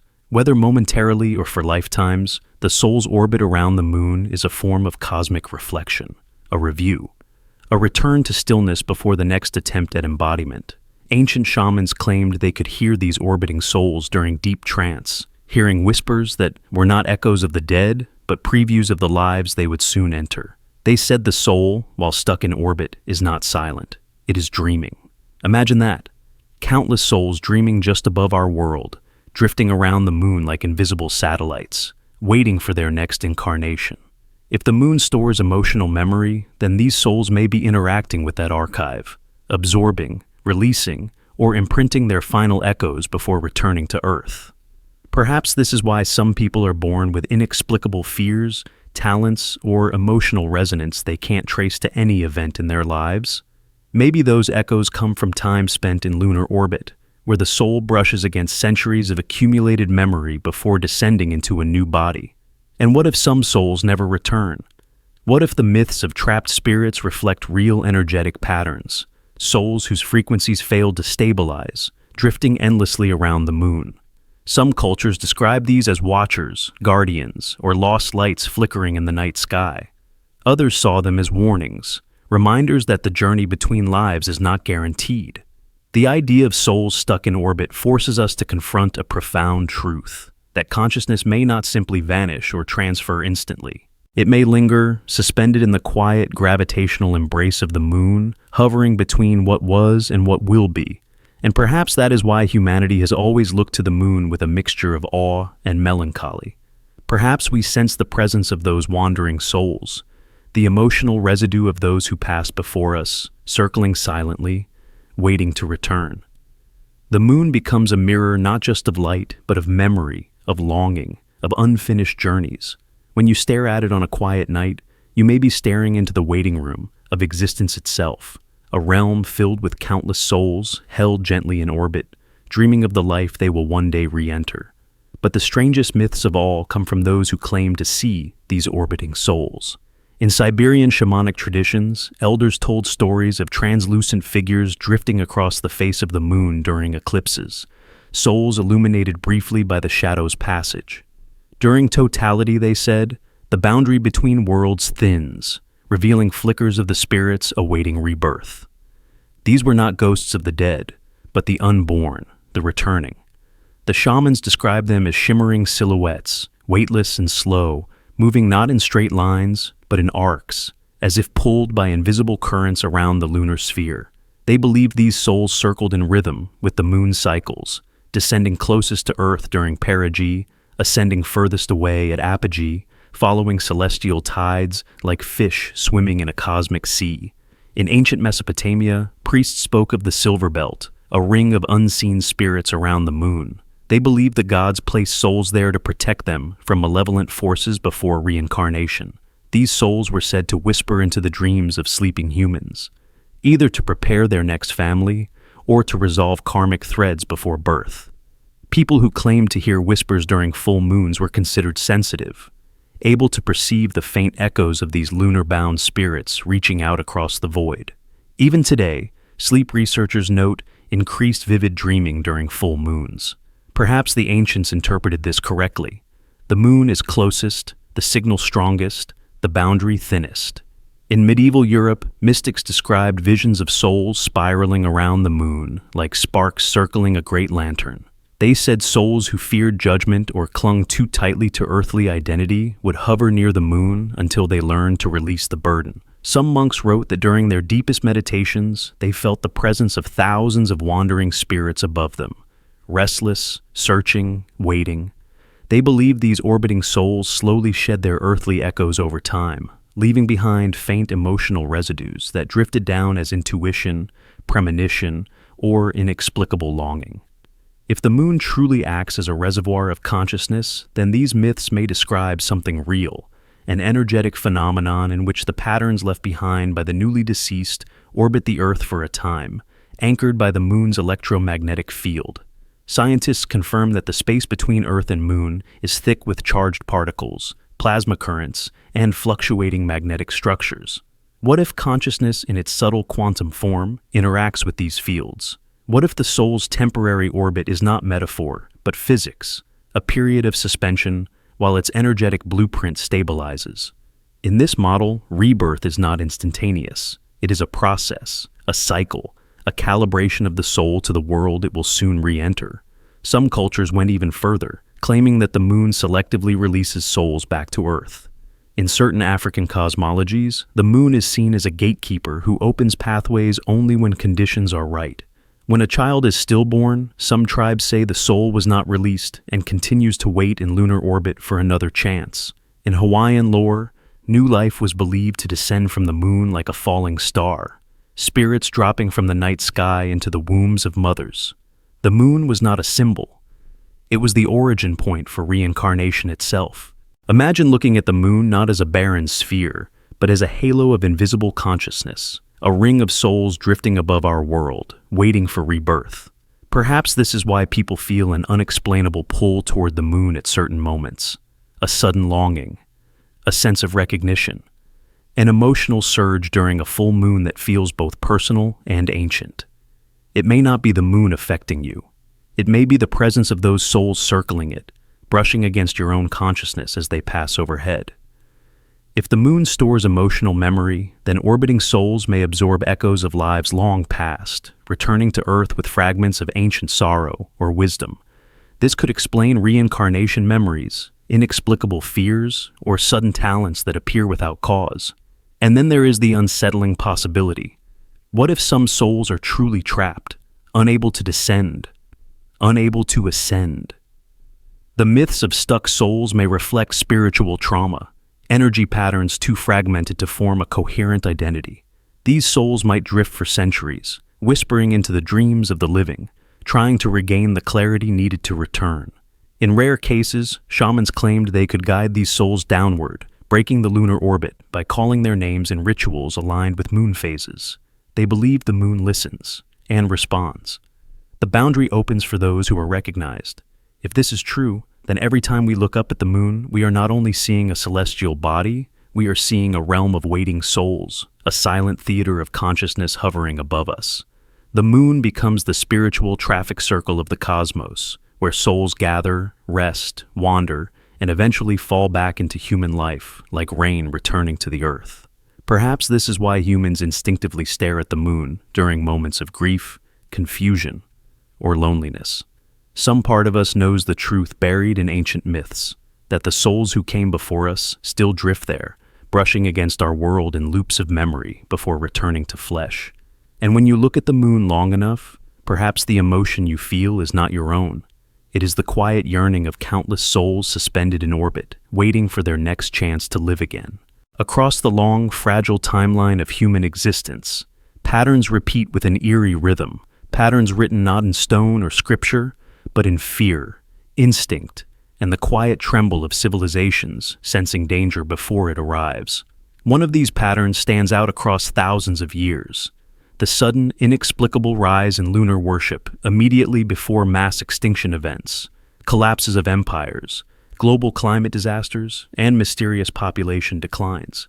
Each time humanity approached a precipice, each time something vast and irreversible loomed on the horizon, societies across the world turned their gaze upward, fixated not on the sun, not on the stars, but on the moon. It was as if something inside the human psyche stirred, as if ancient memory awakened, whispering that the moon must be honored, feared, consulted, and revered. These surges in lunar worship were not cultural accidents. They were warnings. In the late Pleistocene, just before the great megafauna extinctions, cave markings reveal a massive increase in crescent-shaped carvings. Archaeologists once dismissed these as artistic signatures, but new studies show they cluster precisely around periods of ecological collapse, as temperatures plummeted, as species vanished, as entire landscapes shifted. Ancient humans painted crescents in frantic repetition, sometimes hundreds in a single cave, sometimes appearing overnight. Some researchers believe these crescents represent the moon as a witness. Others argue they symbolize the belief that the moon controls death cycles. But a deeper possibility exists. What if ancient humans sensed the coming extinction through an unconscious link with the moon? During the Bronze Age collapse, when dozens of civilizations fell simultaneously, Egypt weakened, Greece burned, the Hittites vanished, ritual sites dedicated to the moon suddenly multiplied across the Mediterranean. Temples to lunar deities like Sin, Khonsu, Artemis, and Nana surged in construction. People gathered beneath full moons for mass ceremonies, chanting to the sky, begging for protection from forces they couldn't name. In tablets recovered from Ugarit, scribes recorded pleas to the moon, asking it to restore the breath of the world and seal the gates of the abyss. These texts appeared only in the final years before collapse, suggesting a cultural panic centered around the moon's perceived role in safeguarding the world from cosmic or earthly disaster. Before the extinction of the Maya cities, lunar iconography intensified to an unprecedented degree. Entire temples were reoriented to face moonrise. Priests conducted nightly prayers. Symbols of rabbit in the moon and serpent moon hybrids proliferated. Astronomers detected lunar eclipses months in advance and warned the population that the moon was angry or poisoned. Farmers made offerings of maize and water directly under lunar light. Even today, some Maya ruins show signs of large-scale gatherings aligned with the moon just before their society collapsed. It was as though they collectively believed that the moon was the last force capable of saving them, or at least witnessing their final days. China's Shang dynasty left countless oracle bones warning of the white eye, a poetic reference to the moon being displeased. These warnings peaked in the years just before catastrophic floods and famine devastated their cities. The Shang king performed nightly moon rites, offering jade, animals, and even human sacrifices to restore balance to the heavens. What terrified them was not the disaster itself, but the belief that the moon signaled it. The surge in lunar worship coincided perfectly with the unraveling of their world. But the pattern extends far beyond ancient empires. Even during the Black Death, when nearly half of Europe perished, lunar ceremonies surged. People held vigils during full moons, chanting psalms, burning candles, offering prayers to the glowing disk overhead. In paintings from the era, the moon is depicted as weeping, bleeding, or cracked, reflecting the belief that it was trying to warn humanity, or was itself wounded by the suffering below. In Islamic and Christian chronicles, the moon is described as appearing unusually bright, large, or distorted in the months before mass mortality. Whether these accounts were symbolic, atmospheric, or something more, the message was clear. The moon was treated as a messenger of approaching doom. Even more unsettling is that sudden surges in lunar worship preceded not only human disasters, but planetary ones.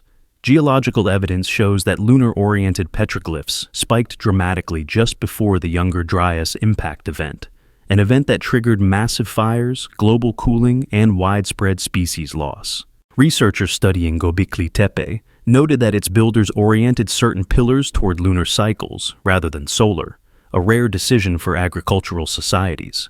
This occurred immediately before global temperatures collapsed. Were they attempting to communicate with the moon, or were they responding to something the moon was signaling, something they couldn't understand but deeply felt? Modern researchers have begun studying whether unconscious human behavior responds to subtle lunar fluctuations, changes in gravitational tension, electromagnetic resonance, or reflected solar particles. What they found is disturbing. Human emotional intensity spikes during certain lunar phases, especially before large-scale environmental events. This suggests a link between humanity's collective intuition and the moon's electromagnetic field. If the moon stores emotional memory or acts as a receiver, then perhaps humanity senses impending disaster through changes in that field. The result? Sudden surges of lunar worship as collective instinct translates into ritual. But what if it goes deeper still? What if the moon itself responds to global danger? If the moon is a quantum recording device for consciousness, if it stores emotional resonance, then moments of mass fear, death, or instability could activate stored patterns. These activations might subtly affect human minds, triggering dreams, visions, or impulses to honor the moon. Ancient cultures may have experienced this as divine communication. In reality, it may have been the moon replaying echoes of past extinctions, warning humanity of what was coming. Consider the eerie reports from people before modern disasters like tsunamis, earthquakes, and nuclear incidents. Many describe feeling compelled to look at the moon, sensing something wrong. Just days before the 2004 tsunami, thousands reported intense lunar dreams.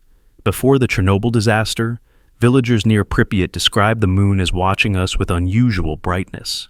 Before the Mount Tambora eruption in 1815, sailors across Asia recorded that the moon appeared distorted, flickering like a broken receiver. Whether coincidence or subtle interaction, the moon was once again tied to catastrophe.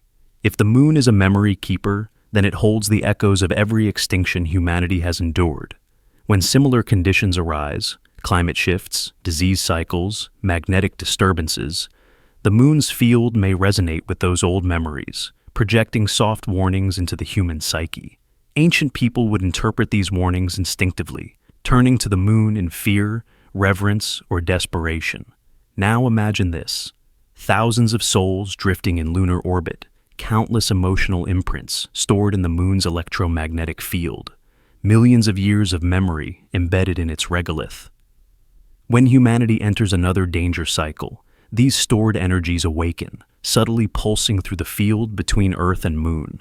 Sensitive individuals sense it first: artists, mystics, elders, children.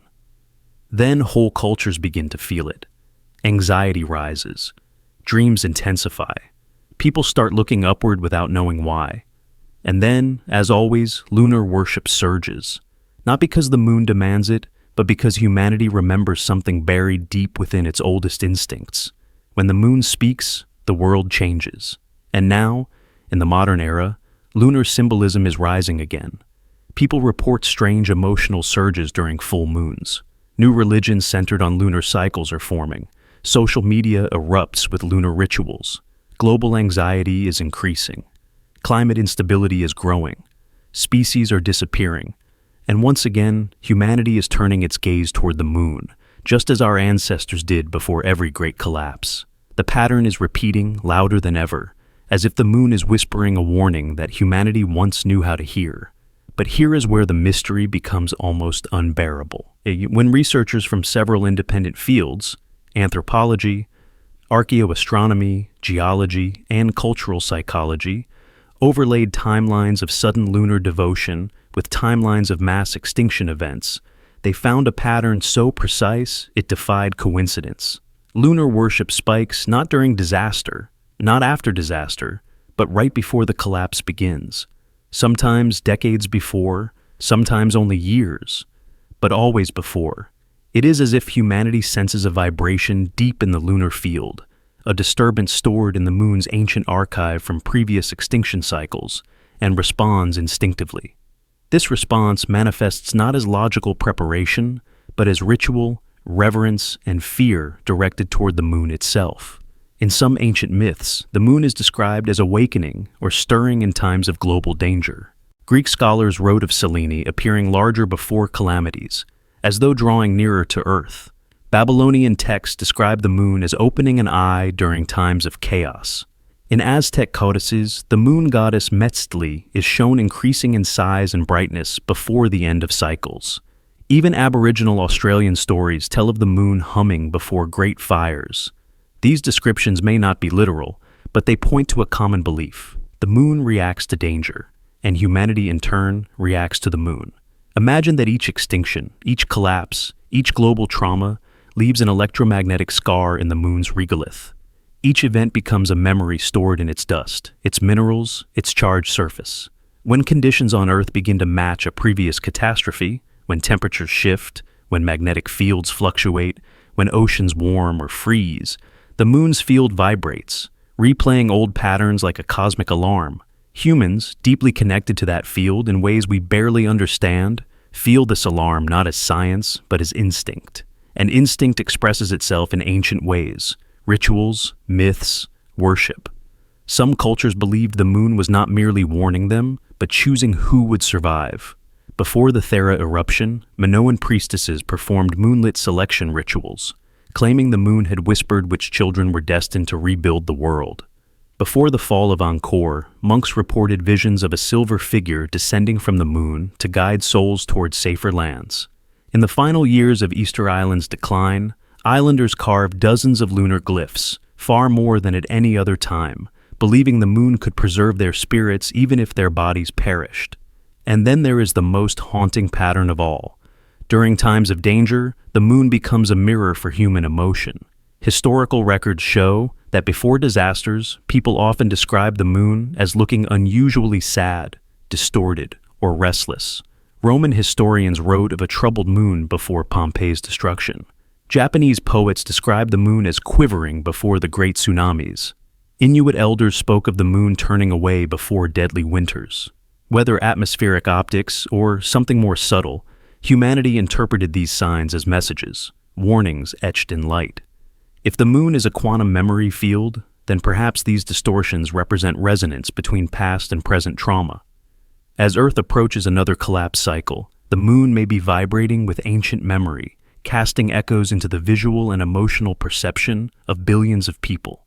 This resonance could be why anxiety rises during certain moons, why dreams become more vivid, why global unrest intensifies without clear cause. Humanity is feeling the moon's memory of past extinctions, replayed as a warning. We are living in a world eerily similar to the one our ancestors faced before their collapses. Climate change, dying species, rising seas, displaced populations, technological instability, and in the midst of all this, lunar devotion is rising once more, not as organized religion, but as instinct. Millions of people perform moon rituals without knowing why. Children feel drawn to the moon with unusual intensity. Artists, spiritual seekers, and ordinary people report dreams of the moon pulling at them, speaking to them, watching them. Social media explodes with lunar symbolism during global crises. The pattern is here again, exactly as it was before every major collapse. And maybe, just maybe, humanity is not simply repeating superstition. Maybe we are responding to a resonance in the moon's field, a silent message recorded long before we were born. A message that awakened ancient civilizations and is awakening us now. When the moon begins to stir, when lunar worship returns, when the collective gaze rises upward in fear and longing, something is coming. Something the world has seen before and survived only in fragments. Something the moon remembers, even if we do not. And as we stand on the edge of another global tipping point, the sudden surge in lunar worship may be humanity's oldest instinct resurfacing, an unconscious recognition that the moon is not only our witness, but our warning. From the moment the Apollo astronauts brought lunar rock samples back to Earth, Scientists expected them to behave like ordinary geological material, silent, inert, predictable. But the first time these rocks were placed in controlled acoustic chambers, something happened that no one anticipated. When struck, heated, or subjected to vibration, the samples produced strange resonant sound anomalies, tones far higher, cleaner, and more sustained than any terrestrial rock should be able to produce. They rang. Not metaphorically. They literally rang like bells. Some vibrated for nearly a full minute after stimulus. Others emitted frequencies outside the normal range of mineral resonance. These acoustic signatures defied known physics. The moon, it seemed, was not made of ordinary silence. It held something deeper, an echo trapped inside its stone. When NASA first published these findings, the reports were vague, softened, carefully worded. But the raw data, available only to internal researchers at the time, told a stranger story. Certain lunar samples responded strongly to very specific frequencies overlapping with human emotional resonance patterns, the same bandwidths associated with nervous system activity, theta brainwaves, and the electromagnetic pulses generated during intense emotion. In other words, lunar rocks seem to react most vividly when exposed to the frequencies of living consciousness. This baffled scientists. Rocks are not supposed to respond differently to one band of vibration over another, but lunar samples did, consistently. The strangest anomalies appeared in samples originating near large craters like Tycho and Copernicus. When vibrated, these rocks produced layered harmonics, almost like chords, multiple tones stacked together, something terrestrial geology cannot replicate naturally. Some rocks even produced microphonic patterns, as if they were not simply resonating, but encoding. Researchers began to wonder, were these stones storing information? Were they acting like crystals capable of holding memory? If the moon functions as a quantum recorder, then every impact, every electromagnetic storm, every surge of human emotional energy reflected toward the moon could leave impressions in its minerals. These impressions, when stimulated on Earth, might reveal themselves as sound. Early acoustic tests revealed another mystery. Some lunar stones emitted faint, periodic pulses, ultra-low frequency beats occurring at intervals that did not match any laboratory equipment or environmental factor. These pulses seemed internal, like leftover signatures of energy absorbed long ago. When mathematicians analyzed the rhythm of these pulses, they noticed odd correlations with cycles found in human behavior. Sleep cycles, emotional cycles, even historical cycles of collective activity. It was as if the stones were humming with the rhythm of life, long after being removed from the place that recorded it. One of the most disturbing anomalies came from a basalt sample taken from deep lunar Maria. When placed under infrared stimulation, it emitted a faint but unmistakable modulation, almost like a voice too slow and stretched to be understood. Audio engineers increased the playback speed. The result was not a voice, not words, not language, but a pattern eerily similar to human breath. 4 seconds of slow rise, 2 seconds of fall, a signature repeated in every human being from birth to death. A biological rhythm somehow captured in stone. Skeptics dismissed it as noise, but the engineers insisted. The waveform was too structured to be random. But perhaps the greatest shock came from what happened when multiple lunar samples were placed in the same chamber. Individually, they produced clean tones, but together they produced interference patterns, waves that collided, amplified, and canceled each other in ways that resembled encoded signals. Where noise should have increased, structure emerged, peaks aligned, harmonics formed. The rocks, in essence, communicated, not consciously, but physically, as if each carried a piece of a larger acoustic puzzle that could only be revealed when reunited with others. Some researchers attempted to map these interference patterns. What they found astonished them. The patterns resembled the resonant structures of neural networks, the same branching geometry seen in human brains. This led to an unthinkable hypothesis. The moon's crust might be storing structured energy in ways analogous to memory encoding in living organisms.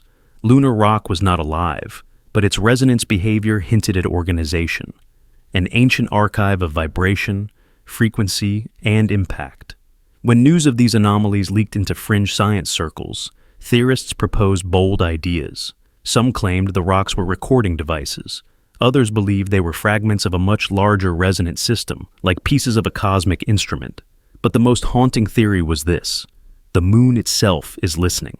Every emotion, every radio wave, every thunderstorm, every death, every chant, every heartbeat reflected upward from Earth may imprint itself onto the lunar crust. And when these stones are stimulated, they echo those imprints in sound: faint, distorted, ancient.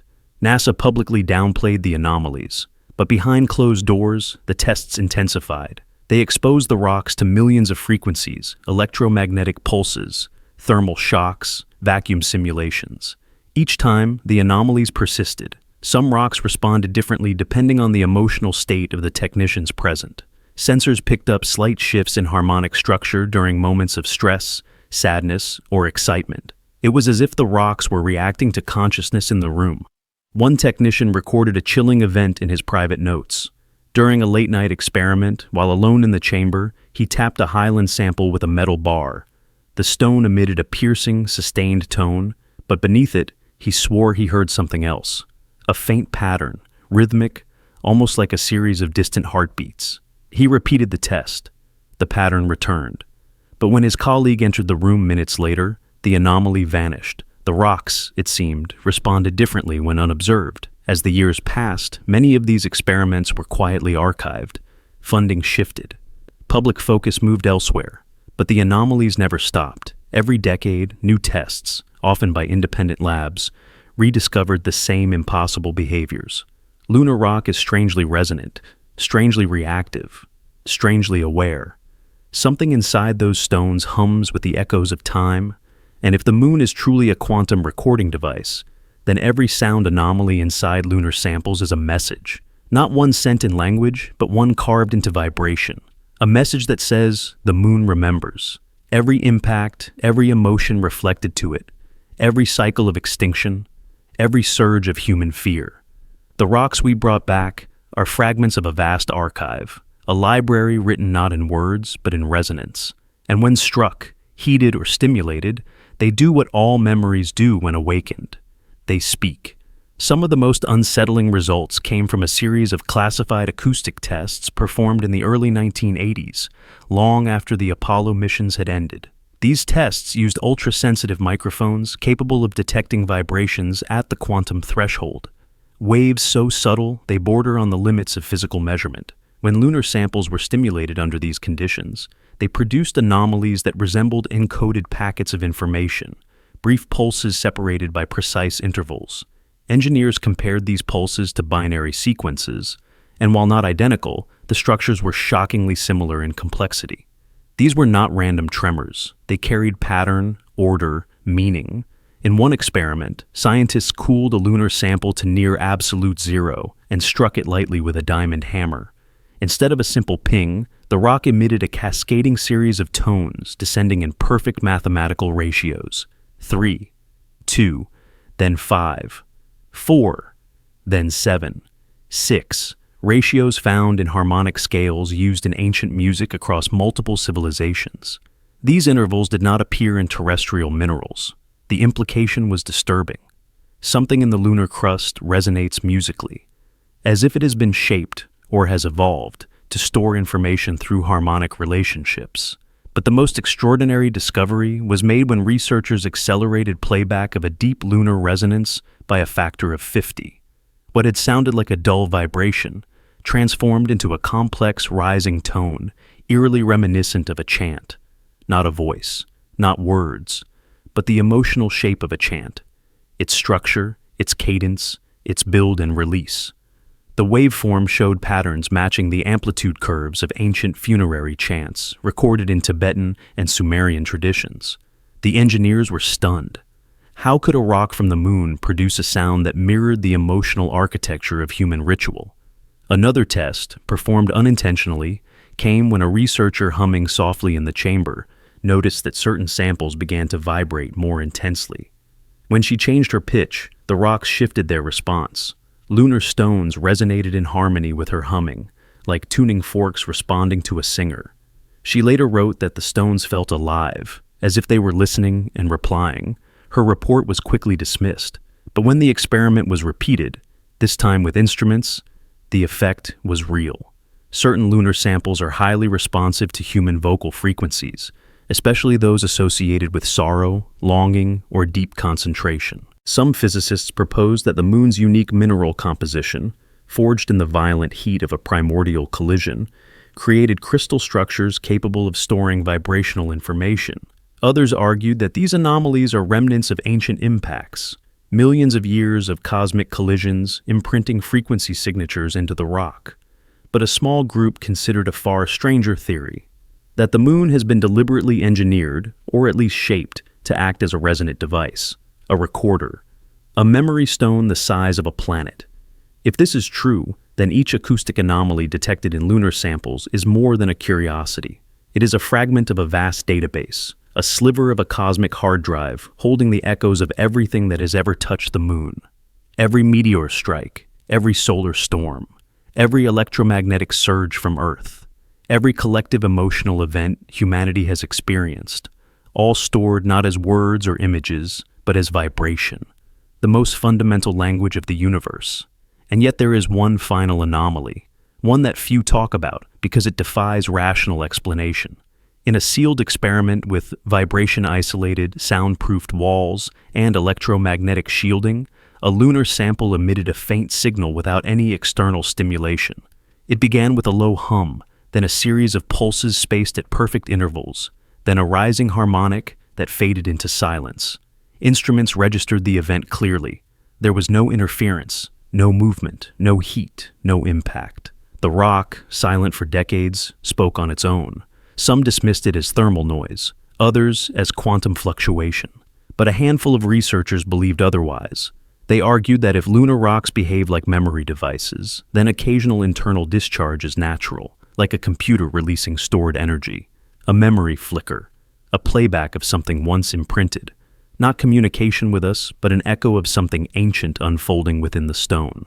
So, when you hold a lunar rock, you are not holding ordinary stone. You are holding a fragment of the moon's memory, a piece of an archive billions of years old, humming with the faint signatures of cosmic history. A stone that contains vibrations older than humanity, older than life on Earth, older than the world as we know it. Sound anomalies inside lunar samples are not glitches. They are messages, encoded in frequency, buried in crystal, waiting for the moment we learn how to listen. Across thousands of years and countless cultures, one rule appears with strange persistence. Avoid looking directly at the moon during certain rituals. It sounds harmless, almost poetic, until you realize how many civilizations, separated by oceans and millennia, insisted upon this prohibition with fear, reverence, or both. To the uninitiated, it seems like superstition. But beneath the surface lies something far deeper, an instinct encoded in humanity's oldest memories, as though direct gaze upon the moon during sacred moments opens a doorway, disrupts a boundary, or exposes the mind to something it was never meant to perceive. In ancient Greece, practitioners of nocturnal rites were taught to bow their heads when the moon reached its zenith. Looking directly at Selene during offerings was believed to invite madness or visions too intense for the human mind. Oracles claimed that the full moon's light was a mirror between worlds, a surface that reflected not only physical light, but the emotional residue of countless souls. To stare into it during ritual was to risk seeing your own unresolved memories multiplied and distorted, echoing back like endless reflections in a dark hall of mirrors. The Egyptians warned initiates of the House of Life not to meet the moon's gaze during rites of transition. They believed the moon could drink the breath of the unguarded soul, pulling fragments of consciousness upward into its cold domain. Texts describe priests covering their faces during midnight ceremonies, not out of shame, but to prevent their ka, their energetic double, from drifting toward the lunar pull. For them, the moon was not merely a celestial body, but a collector of echoes, a reservoir of memory that might absorb the unwary. Among the Dogon of West Africa, elders taught that certain moon phases emitted listening light, energy that captures intention and emotion. During rituals of healing and divination, practitioners turned their backs to the moon to prevent their inner thoughts from being drawn into what they called the silent net, a metaphysical field they believed wrapped around the lunar sphere. They said the moon remembers everything it sees. Looking at it during sacred work risked imprinting personal pain, fear, or unfinished destiny onto its surface, where it could return later as misfortune. Native American traditions across multiple tribes, including the Cherokee, Lakota, and Navajo, warn that looking at the moon during burial rites invites the spirit of the deceased to turn back. The moon's light, they believed, creates a reflective path a wandering soul might follow. If the living stare directly into it, their emotions could anchor the spirit, preventing it from finding its way to the next realm. The moon becomes a magnet for lingering souls, and the eyes become the channel through which emotional energy flows. In ancient China, practitioners of certain Taoist inner alchemy rites avoided the moon entirely. They believed the moon's yin essence, when met with the unshielded mind during ritual, could disrupt the delicate balance between internal fire and internal water. Adepts spoke of visions that were not visions, whispers that were not sound. Phenomena they attributed to the moon, projecting stored energetic memories into the practitioner's consciousness. Looking at the moon, they said, was like opening a door into a room filled with other people's unprocessed dreams. But perhaps the most haunting warnings come from shamanic cultures in Siberia and Mongolia. During rites meant to communicate with ancestors, shamans covered their faces with veils when the moon was bright. They believed the moon was a threshold where spirits gathered before reincarnation. To look directly at it meant risking being seen by those spirits, recognized, followed, or mistaken for someone they once knew. Shamans described feelings of being watched, of ancient presences hovering just out of sight, waiting to be acknowledged. Some claimed that those who accidentally met the moon's gaze during ritual were haunted by dreams not their own for months afterward. Why such overwhelming consistency? Why did so many cultures forbid direct eye contact with the moon during sacred acts? One explanation lies in psychology. Humans are deeply sensitive to reflective surfaces. The moon, as the largest mirror in the sky, may trigger unconscious processes that amplify emotion and memory. But this explanation feels thin, too shallow for the depth of fear encoded in these ancient warnings. A more profound possibility emerges when we consider the moon as a quantum recording device, a repository of emotional, electromagnetic, and vibrational memory. If the moon stores echoes of countless lives and deaths, then its light is not neutral, it is loaded with information. During ritual, when the human psyche opens, becomes vulnerable, becomes receptive, direct exposure to this lunar information field could overwhelm the senses. People might absorb emotional imprints from centuries of pain, longing, sorrow, or transformation encoded in the moon's reflective surface. This could explain why initiates were taught to avert their gaze, not because the moon is dangerous in itself, but because ritual lowers the barriers of the mind. In that unguarded state, the moon's light could act like a flood of memory, an unfiltered stream of emotional residue washing into the psyche. The visions described across cultures, faces in the light, whispers without sound, sudden waves of sorrow, might be side effects of this uncontrolled exposure. Consider this. During certain full moons, global reports of heightened emotion, vivid dreams, sleep disruption, and intuitive surges spike dramatically. Modern science attributes this to circadian cycles, but ancient traditions saw it as direct evidence of the moon's memory interacting with the mind. Rituals, which already weaken the boundaries of consciousness, amplify this effect tenfold. Thus, avoiding the moon's gaze becomes not superstition, but self-protection. And then there are the rituals that warn the opposite. Not merely avoiding the moon, but actively protecting oneself against it. In some Polynesian cultures, people painted their faces with charcoal during moonlit rites to confuse the moon's gaze, preventing it from recognizing them. In parts of the Middle East, practitioners performed ceremonies indoors to avoid the moon reading their intentions. These practices suggest something startling, the belief that the moon observes.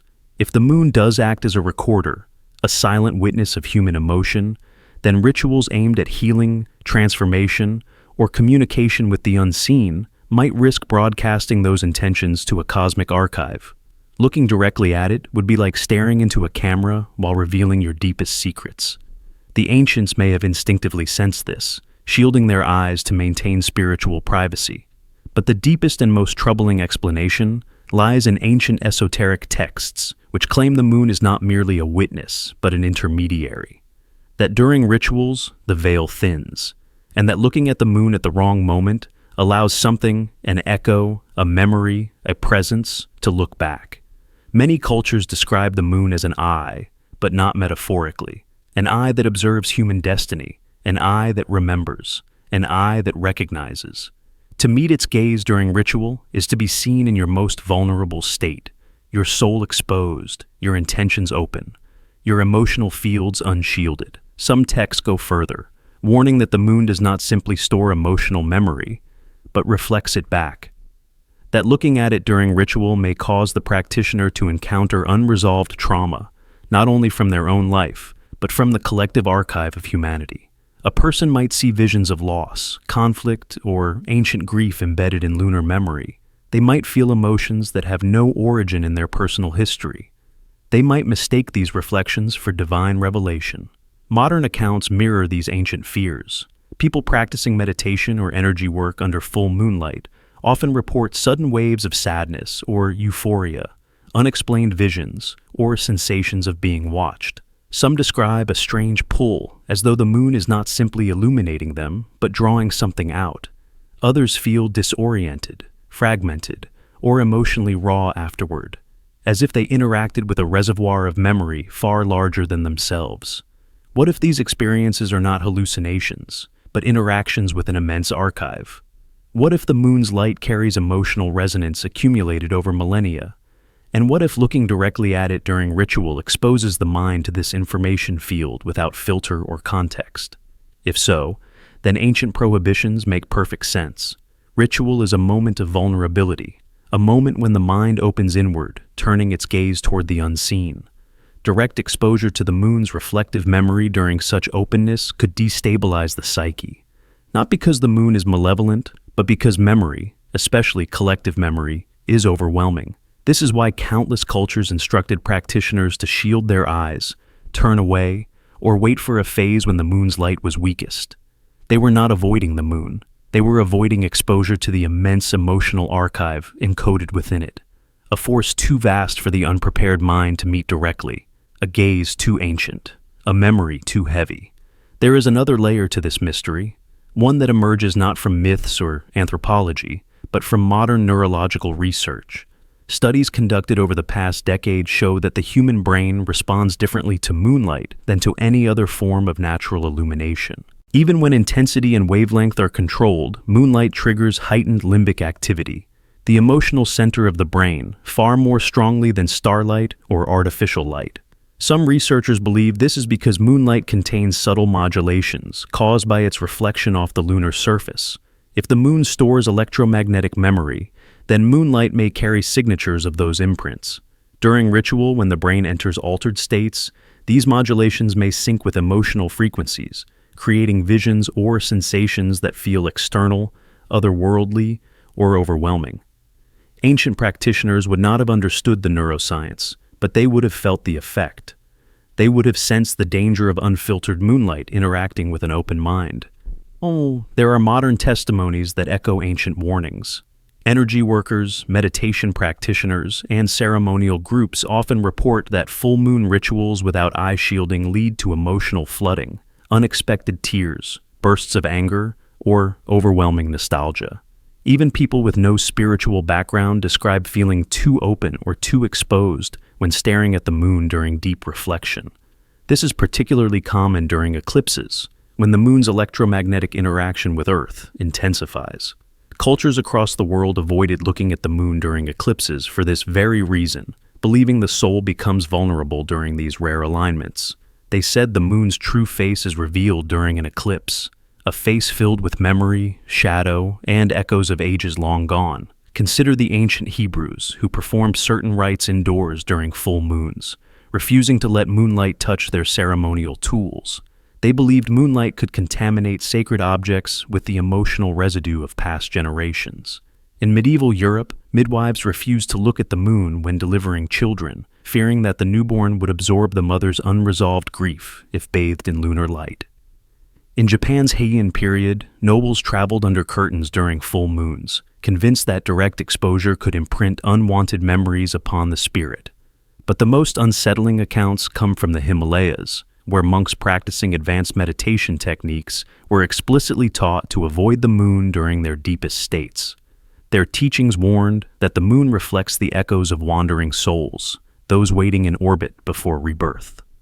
To look at the moon in a vulnerable state was to risk entangling one's own consciousness with these drifting energies, accidentally absorbing fragments of their unresolved memories.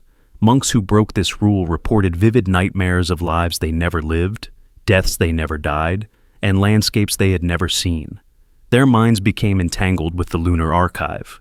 This brings us to the most profound theory, that the moon is not merely a passive recorder, but an active reflector of consciousness. During ritual, when intention is focused and the mind extends beyond its usual boundaries, direct gaze upon the moon may create a feedback loop. The practitioner's thoughts reflect back, amplified, multiplied, altered by ancient memory patterns stored in the lunar field. What returns is not what was sent, it is what the moon has collected. And this echo can drown the practitioner's own identity, overwhelming it with impressions not meant for human awareness. Perhaps this is why so many cultures insisted on turning away, closing the eyes, bowing the head, or covering the face. Not out of fear of punishment, but fear of overexposure, fear of losing oneself within the moon's emotional mirror, fear of absorbing echoes that do not belong to you, fear of being seen too deeply by something ancient, watchful, and silent. Imagine a ritual at night, the air still, the mind open, the boundary thin, and above you, the moon. Not just a sphere of dust, but a memory engine glowing softly, reflecting millions of emotional imprints accumulated over eons. In that moment, looking at it directly would be like staring into the collective subconscious of humanity, a wave of sorrow older than civilization, an echo of conflict older than nations, a whisper of longing older than memory itself. No wonder ancient practitioners shielded their eyes. They were not avoiding the moon. They were respecting its power. They understood that some mirrors are too deep to gaze into lightly, and so the rule survives, encoded across continents and centuries. During ritual, do not look at the moon directly. Turn away, close your eyes, bow your head, or risk opening yourself to an ancient archive that remembers everything humanity has ever felt. Not because the moon is hostile, but because it is vast, because it is full, because it carries the emotional weight of worlds. And during ritual, when you reach beyond yourself, the moon reaches back. Since the first fireside stories, we have looked up at the moon with a feeling we cannot name. Half comfort, half shiver. It hangs there like a patient witness, unblinking, ancient, close enough to touch with a fingertip if the night were kind. But the deeper question is not whether it glows, or tugs the oceans, or marks the calendars of our days. The question is this: is the moon observing us, or replaying us? Is it an eye in the dark, recording the breaths and heartbeats of a species still learning its own name? Or is it a library of echoes, quietly returning the emotional weather of ages back into our bones when the sky aligns? Maybe the answer is both. Maybe the moon is a witness that also remembers, and sometimes, when the tide of silence rises, it remembers aloud. Imagine moonlight not as light, but as information. A reflection carrying faint signatures of every storm, radio burst, funeral chant, and first kiss that ever rose from the world below. Imagine that our strongest feelings, grief at a graveside, terror in a burning city, wonder at a birth, radiate outward in patterns too subtle for the ear, but perfect for that pale mirror. The moon's dust is an archive of collisions. Its field could be an archive of emotion. If so, the strangest human experiences make sudden sense. The full moon insomnia, the wave of nostalgia with no visible source, the dream that feels older than your own lifetime. Not commands from the sky, but replays, faint, untitled tracks from humanity's long record, drifting back into us. Elders once taught that the moon listens. They said it keeps faith with our dead. It stores the last warmth of goodbye and the first spark of return. Shamans called it the Vault of Echoes. Sailors said it was a ghost lantern that knows every coastline by heart. Even skeptics, standing alone in cold silver light, admit to feeling watched, not by a predator, but by a memory that can see. The feeling is older than language. It rises in the ribs the way a tide rises in a bay. Quiet, inevitable, drawing you toward whatever you have refused to feel. Consider how cycles repeat. Empires swell, glitter, and fall. Families tell the same stories in new rooms with new faces. Lovers break and forgive along a shoreline that never quite remembers their names. We call it history, psychology, fate. But what if it is also playback? What if civilizations drift through phases that resonate with lunar states? Perigee for hunger, apogee for forgetting, eclipse for revelation. And the archive hums against our nerves until we dance the old patterns again? Not because the moon wills it, but because resonance is the only language stone and blood both understand. Astronauts spoke of emotions that arrived like weather when they passed over certain craters. Peace blooming from nowhere, a sorrow that had no story, as if the terrain itself held chords waiting for a human instrument to ring them. On Earth, the effect is softer. A city stirs with restless dreams. An artist wakes at 3 a.m. and paints a childhood he never had. A parent hears a song and weeps without knowing why. The moon does not whisper words. It tilts a mirror until a forgotten face appears behind your own. If the moon observes, it does so without judgment. It keeps the secret of every night. But if the moon replays, it does so with exquisite timing. Before collapses, people decorate their doors with crescents. Before exodus, poets write to a white witness they cannot name. Before love returns to a tired house, someone opens a window, and the room fills with silver attention. These are not prophecies so much as feedback. Old heat returning as weather, old grief returning as rain. So what should we do with a sky that watches and remembers? First, we can look back without staring. Meet the light the way you would meet a wild animal. Calm, honest, unarmed. Ask it to show you only what you can carry. Then, listen to the tides inside your chest. Which memories does this night call up? Which decision feel rehearsed? If you are haunted, ask whose hunger you are feeling. If you are brave, ask what wants to end. If you are blessed, ask what is trying to be born. The moon is not a god and not a machine. It is a rehearsal space for the human heart. And if some nights you sense the future lurking at the edge of the field, the way animals go quiet before a storm, believe yourself. Reality sometimes hums before it breaks. The archive may be trembling with a chapter not yet written, its pressure arriving early as dread, or clarity, or a stubborn tenderness you cannot explain. When that happens, light a small lamp inside your life. Speak gently. Put your hands on the work that matters. Let the mirror replay what it must, but answer with something new. In the end, the question was never either or. The moon is a witness that reflects and a record that returns. It studies us the way a shoreline studies the sea, by receiving every wave, by shaping it, by sending it back, transformed. When you look up and feel that nameless pull, the old ache, the bright recognition, remember that you are not being commanded. You are being remembered. Walk home under that light as if you were turning a page. Whatever waits there, loss, reunion, a first step, a final word, let it arrive, and try, for once, not to look away. The patient witness will keep watch, the archive will keep time, and you will keep moving, carried by a tide that has always known your name.